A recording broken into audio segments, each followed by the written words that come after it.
We are a couple of quarterback pro days deep, and it is time to start spilling the gossip. Let's get to it. You are Locked On Colts, your daily Indianapolis Colts podcast. Part of the Locked On Podcast Network, your team every day.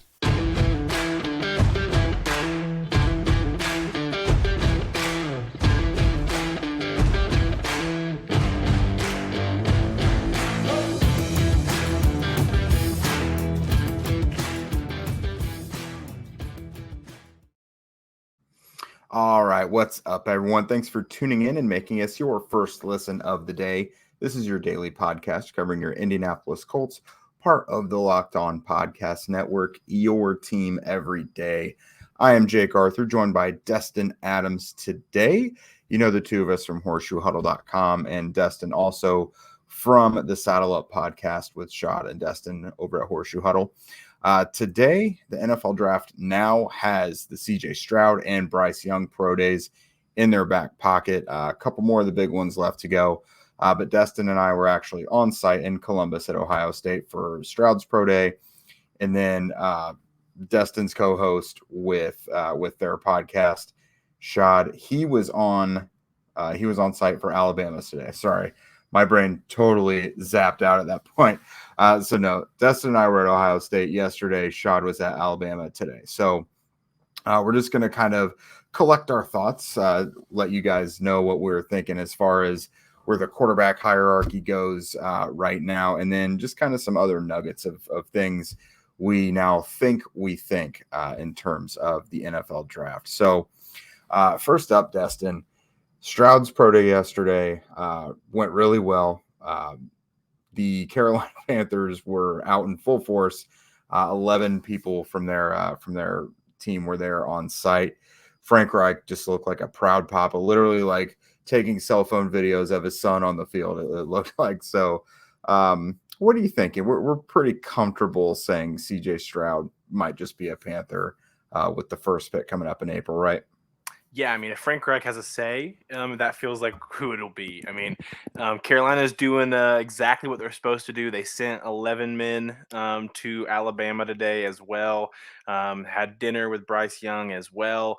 Frank Reich made sure to have as many pictures taken with him and Bryce Young talking as well. So the Panthers did what they had to do there. I think CJ Stroud just makes more sense with Frank Reich. Now, there's other things that could go into play there if someone else is making the decision. But I think CJ Stroud to Carolina, especially seeing it live, Frank just seemed like he was acting as if he was talking to his quarterback. Yeah, not for nothing, but Josh McCown, again, this could just all be a ruse. I don't think it is. But he was overheard after the pro day yesterday talking to Stroud, mentioning, we'll go find a basketball court once you live in Charlotte. So I don't think that's unnotable. I think that definitely means something.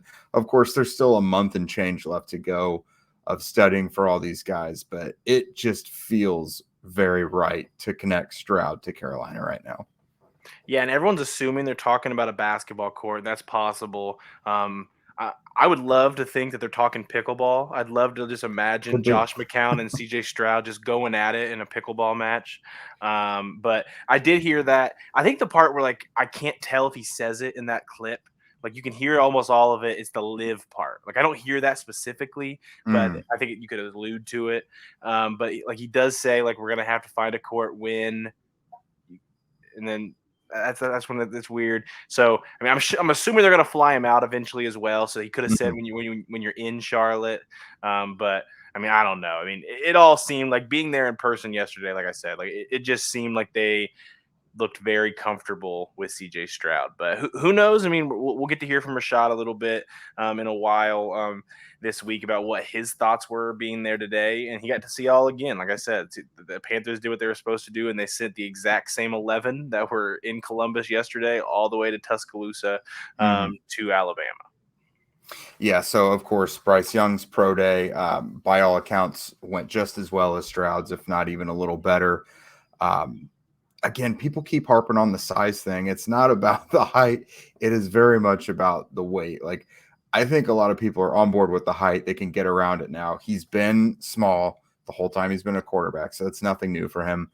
It's about, is he going to play at that 200 plus that he measured in at the combine, or is going to be closer to 175 or so, 180 like he was at Alabama? Because I mean that's what it's all about. You take a sack from Grover Stewart and he lands on your shoulder. See ya. That could crunch him. That could put him out for a while. So it's very much the weight thing for me when it comes to Bryce Young. But it also seems like if he's not the pick to Carolina, I think the Texans would be ready to make a move there as well.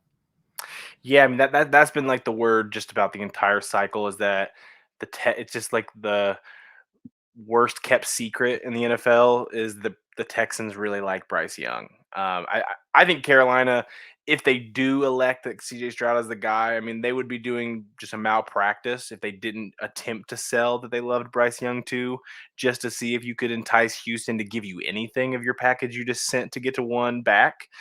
So I'm sure that's Carolina's wet dream would be for Houston to feel the need to trade up to one and then get a little bit of package back from what they just had to give up and still get the quarterback that they were going to take at one no matter what. But I think when it's all said and done, what you just said is probably the likely outcome. Stroud in Carolina, Young in Houston. Mm-hmm. Yeah, and I mean, again, Bryce Young in Houston, D'Amico Ryans, another Alabama alum. I've heard that Ryans is a pretty big fan of Young as well. So where things really get interesting, and it's really where the Colts could make their move. Number 3, the Arizona Cardinals.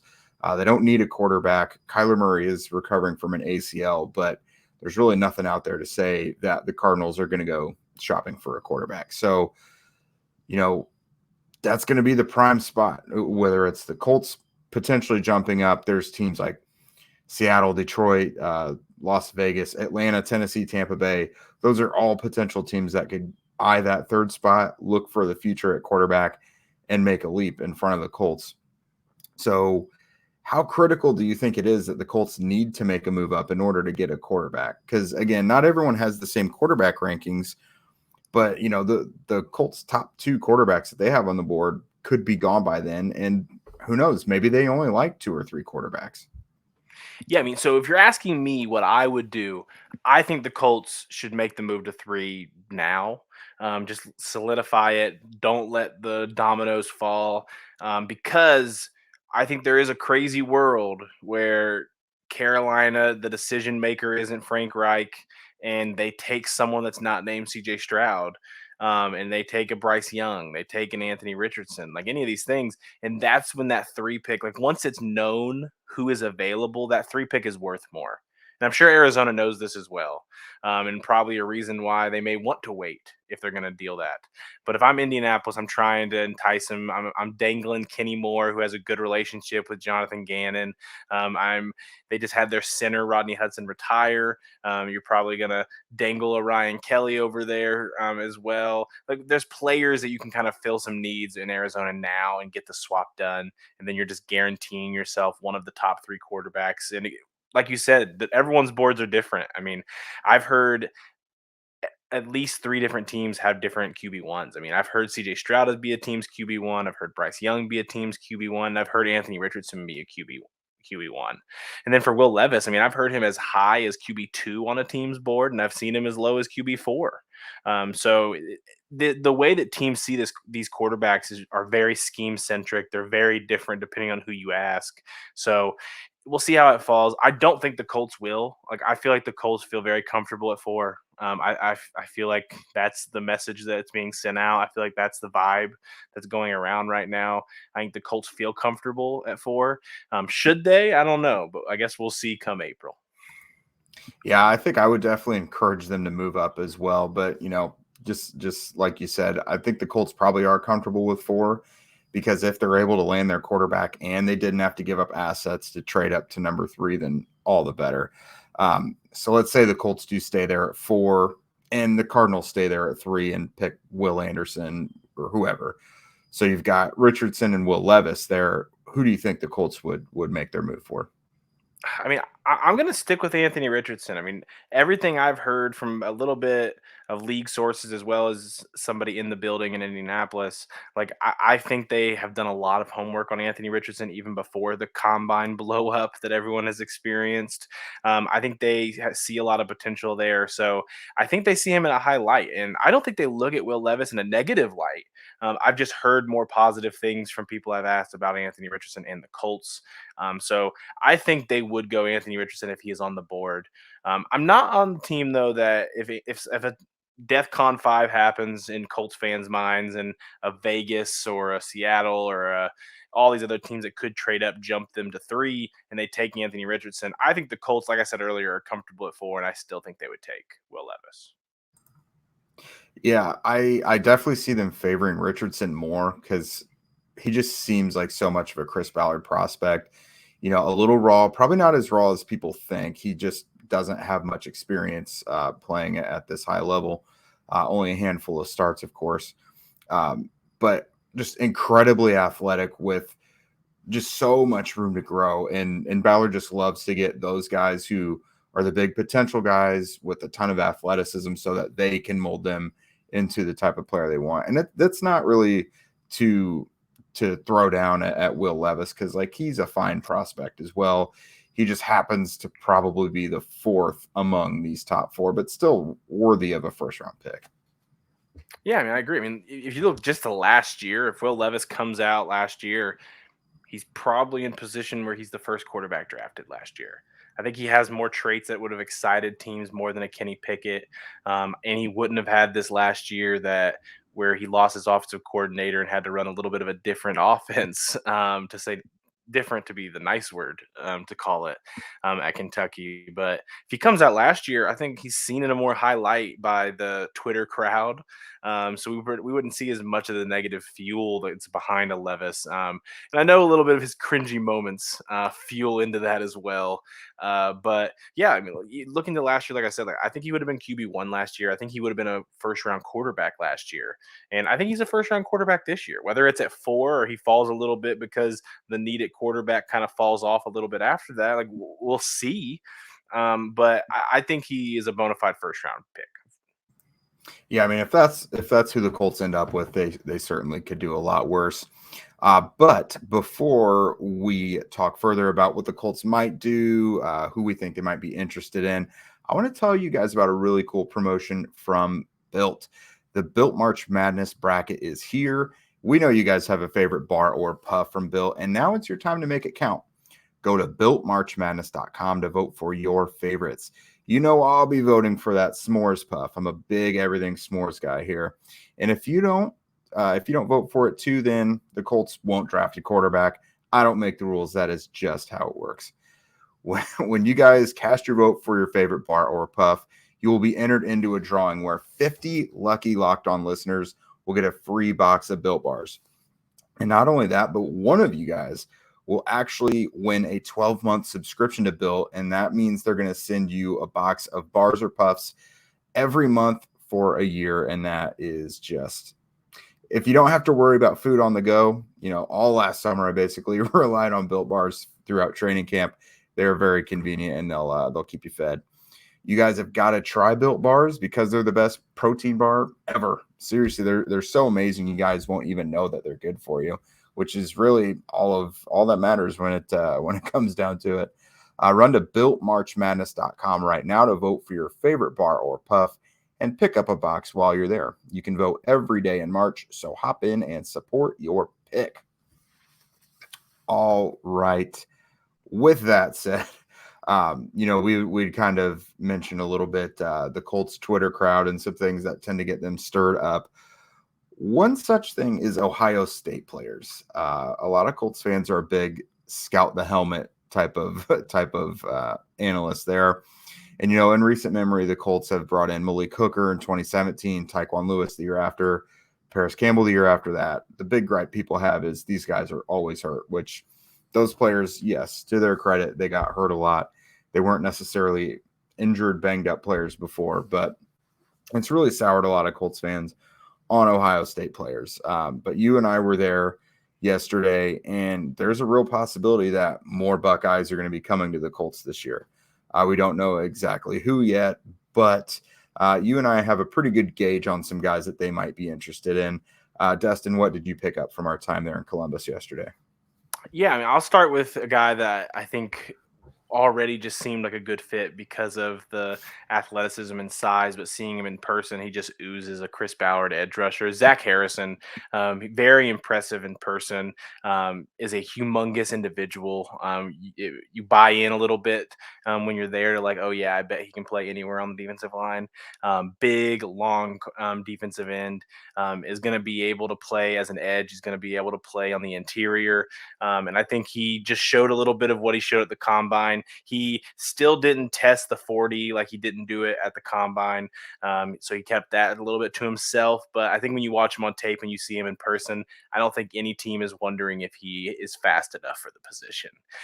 He showed off his strength when he needed to yesterday. So I think Zach Harrison was very impressive. And we got to see the Colts lone representative moving around a little bit throughout the day. And I will say, when the defensive line was up, I saw Lacey himself, area scout Mike Lacey, move in good enough position to be in the front to watch the defensive lineman put on his drills. Yeah, I've got no concerns about what 40 Harrison would have run or any of his athleticism, because that guy was moving yesterday. A lot of tenacity, just oozed athleticism and power. Like that 10-yard split, which is a big thing the Colts worry about with those edge rushers and the vertical things like that. I'm not worried about that. He's plenty explosive. He's long. He's got great size. He's chiseled too. It didn't look like there was an ounce of fat on the guy. So that definitely looks like a day 2 edge rusher for Chris Ballard to me, for sure. And then someone else that was there but didn't work out, offensive tackle DeJuan Jones. So the Colts had him for a top 30 visit already. I don't know if it's just scheduled or it already happened. But that's something you actually wrote up not too long ago. So we know the interest is there.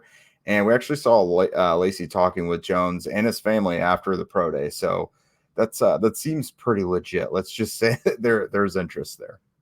Yeah, I mean, it definitely seems like it. I mean, DeJuan Jones, I think he's raised his stock. I mean, he had a really good first day at the Senior Bowl.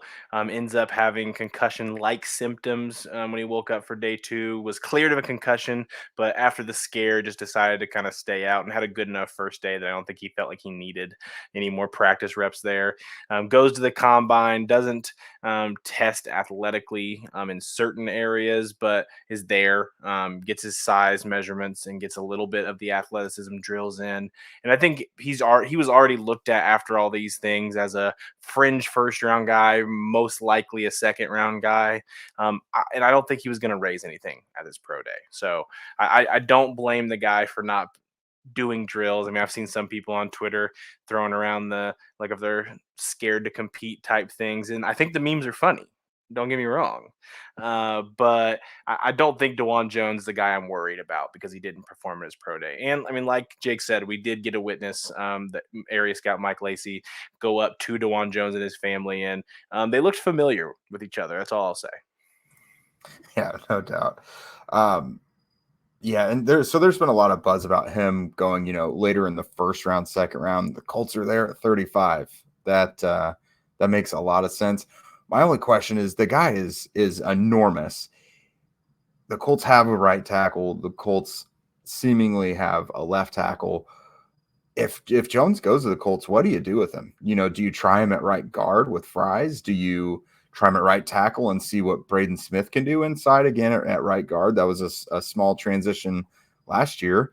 Do you move him to left tackle and then move Ryman to right guard? Like, what do you think you would do with him? Yeah, so this was a kind of a conversation a few of us that were out there at Ohio State were talking about with each other. I think my opinion is, for the Colts, no matter who you draft, you got to get the best 5 on the field when that rookie quarterback is there as well. Um, when I look at DeJuan Jones and when I have scouted him personally, I see him as a tackle. I feel like if you move him inside, I think some of the issues with movement and trying to pull him at times is going to come into play, and that'll be an issue. And the normal reason that you would move a guy of his size in is because he struggles in the pass pro area because of speed rushers. DeJuan Jones didn't struggle in pass pro at Ohio State against Big Ten defenders, multiple multiple first round guys that are going to come into this draft that DeJuan Jones has played over the last couple of seasons. And he allowed 1 sack over the last 2 seasons. So I don't think DeJuan Jones is a guy that needs to move inside, but I will say that I know of at least 2 NFL teams that I've heard that have him as a guard on their board. So this is a conversation that is being had amongst NFL teams.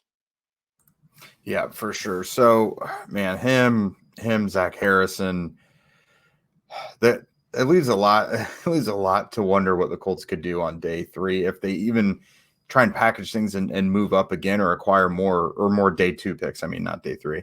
But God, we know that how they feel about the Buckeyes, and they have some guys there on day 2 that make a lot of sense.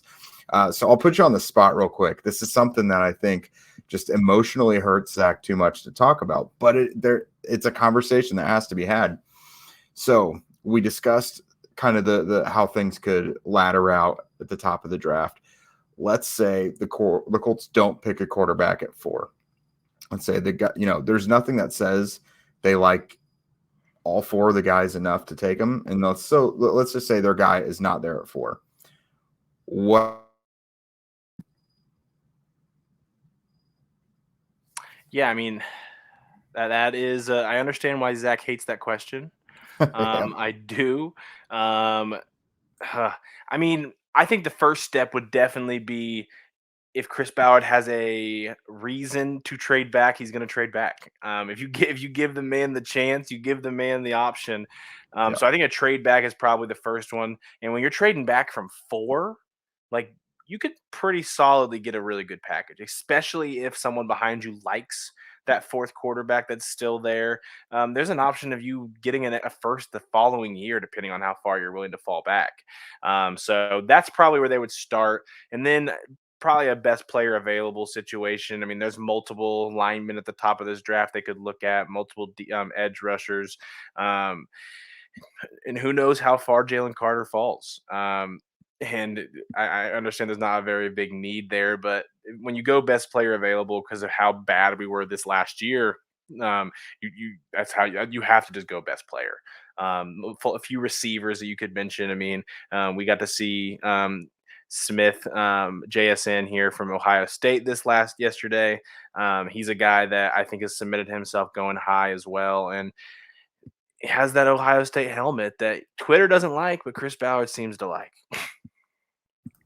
Yeah, so let's just say, I think at this point of the draft, there are certain players, and it's kind of like this every year. You just assume the Colts are not going to be in the market for them because they're going in a totally different direction. Is there anyone there around, the first dozen or so picks who's not a quarterback that you would think makes a lot of sense for the Colts? Oh, yeah. I mean, I didn't mention it earlier because I don't want to get my hopes up, but the corners at the top of this class, I mean, there's a huge need for Colts at corner. Corner is my favorite position to scout personally.